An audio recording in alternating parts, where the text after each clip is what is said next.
പ്രണയപ്പകയിൽ വിഷ്ണുപ്രിയയെ അറുംകൊല ചെയ്ത ശ്യാംജിത്ത് യൂട്യൂബിൽ പ്രചരിക്കുന്ന Korean action horror psycho thriller സിനിമകളുടെ ആരാധകനാണ്. സീരിയൽ കില്ലർമാരുടെ കയ്യറപ്പില്ലാത്ത കൊല നടത്തുന്ന ദൃശ്യങ്ങൾ നിരവധി തവണ ഇയാൾ കണ്ടിട്ടുണ്ടെന്ന് പോലീസ് സമർപ്പിച്ച കുറ്റപത്രത്തിൽ പറയുന്നു. തലക്ക് ചുറ്റിക കൊണ്ട് ഇരയെ അടിച്ചു വീഴ്ത്തി കഴുത്തറുത്തു കൊല്ലുന്നത് ഇത്തരം സിനിമകളിലെ സ്ഥിരം രംഗങ്ങളിലൊന്നാണ്. സിനിമകളിൽ കാണുന്നത് പോലെ പുറത്തെ ഗ്രിൽസ് കുത്തി തുറന്നാണ് ശ്യാംജിത്ത് വിഷ്ണുപ്രിയയുടെ വീടിനകത്തേക്ക് കടന്നത്. ചുറ്റിക കൊണ്ട് തലക്കടിച്ചു വീഴ്ത്തി ശബ്ദമുണ്ടാക്കാതെ ഇയാൾ വിഷ്ണുപ്രിയയെ കൊന്നു. കൈകാലുകളിലെയും കഴുത്തിലെയും ഞരമ്പ് മുറിച്ചു.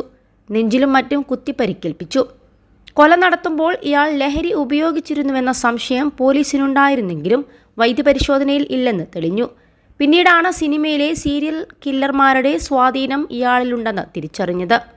ഒരു സംഭവവുമായി ബന്ധപ്പെട്ട് തനിക്ക് പകയുള്ള മുഴുവൻ ആളുകളെയും കൊന്നെടുക്കുക എന്നതാണ് കൊറിയൻ സിനിമകളിലെ സീരിയൽ കില്ലർമാരുടെ രീതി. ഇതുതന്നെയാണ് ശ്യാംജിത്തിൻ്റെ മനോഭാവമെന്നാണ് ആദ്യം കൊലപാതകത്തോടെ തന്നെ പിടിവീഴുന്നത്. പാനൂർ നഗരത്തിലെ ഫാർമസി ജീവനക്കാരിയായ വിഷ്ണുപ്രിയ സൗഹൃദത്തിൽ നിന്നും പിന്മാറിയതാണ് അടങ്ങാത്ത പകയിലേക്കും കൊലപാതകത്തിലേക്കും ഇയാളെ നയിച്ചത്. ശ്യാംജിത്ത് മറ്റൊരു കൊലപാതകം കൂടി ആസൂത്രണം ചെയ്തതായി പോലീസ് റിപ്പോർട്ടിൽ എടുത്തു പറയുന്നുണ്ട്. തന്നിൽ നിന്നും വിഷ്ണുപ്രിയ അകലാൻ കാരണം പൊന്നാനി സ്വദേശിയായ ആൺ സുഹൃത്താണെന്ന് ശ്യാംജിത്ത് വിശ്വസിച്ചിരുന്നു. ഇതാണ് വിഷ്ണുപ്രിയയുടെ കൊലക്കുശേഷം ഇയാളെയും ഉന്നമിട്ടത്.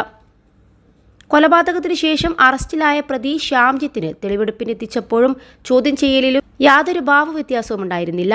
വിഷ്ണുപ്രിയയെ കൊലപ്പെടുത്തിയ ശേഷം ആയുധങ്ങളെല്ലാം ബാഗിലാക്കി മാനന്തേരിയിലേക്ക് വന്ന പ്രതി വീടിന് അടുത്തുള്ള ഒരു കുഴിയിൽ ഇത് ഉപേക്ഷിക്കുകയായിരുന്നു. അറുംകൊലക്ക് മാസങ്ങൾക്ക് മുമ്പേ തീരുമാനിച്ചിരുന്നെങ്കിലും ആയുധം വാങ്ങിയതടക്കം 3 ദിവസമായി നടത്തിയ ആസൂത്രണത്തിനൊടുവിലാണ് പ്രതി കുറ്റകൃത്യം നടത്തിയത്. ഒന്നും സംഭവിക്കാത്തതുപോലെ ഇടവഴിയിലൂടെ നടന്ന് വള്ളിയായി ടൗണിനടുത്തായി നിർത്തിയിട്ടിരുന്ന അപ്പാച്ചെ ബൈക്കിൽ രക്ഷപ്പെട്ടു. മാനന്തേരിയിലെ വീടിനു സമീപത്തെ കുളത്തിൽ നിന്ന് കുളിച്ചു. വസ്ത്രം മാറിയ ശേഷം ഒന്നും അറിയാത്തതുപോലെ പിതാവിൻ്റെ ഹോട്ടലിൽ ജോലിക്കെത്തി ഭക്ഷണം വിളമ്പിക്കൊടുക്കുമ്പോഴാണ് പോലീസ് ജീപ്പ് എത്തുന്നത്. പോലീസിൽ നിന്നും രക്ഷപ്പെടാൻ ശ്രമിക്കാതെ നിർവികാരനായി പിതാവ് ശശിധരൻ്റെ മുൻപിലൂടെ നടന്ന് ജീപ്പിൻ്റെ പിൻസീറ്റിൽ പോയി ഇരിക്കുകയായിരുന്നു പ്രതി.